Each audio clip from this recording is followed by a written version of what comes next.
name is Cemelli De Aztlán, and I'm the network weaver for the El Paso Equal Voice Network. And today, on March 8th, 2016, we're here to celebrate International Women's Day.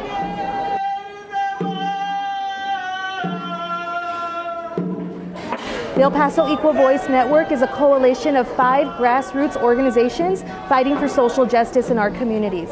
Those organizations are La Mujer Obrera, who have been fighting for economic justice and cultivating communities since 1981. Paso del Norte Civil Rights Project, and they fight civil rights here in El Paso, specifically the wage theft ordinance that just passed today.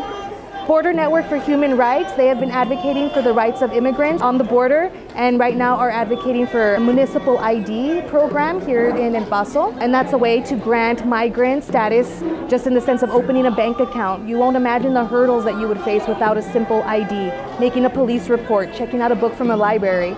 Texas Rio Grande Legal Aid, they provide legal services for low-income communities.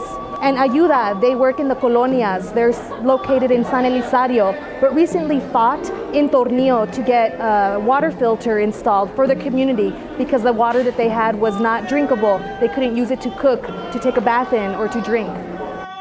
International Women's Day began in remembrance of the workers' strikes in New York at the turn of the century.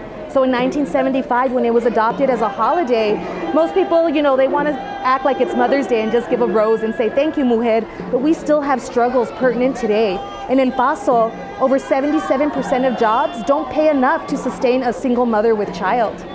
In El Paso, Hispanic women, 53% of Hispanic women live in poverty. Right now, the State of Union, when we talk about El Paso, is destitute. We need to work towards creating a more sustainable living condition for the community here in El Paso. We also have a campaign going on, Voteria. Right now, less than 7% of eligible voters actually vote in El Paso. And these issues are important.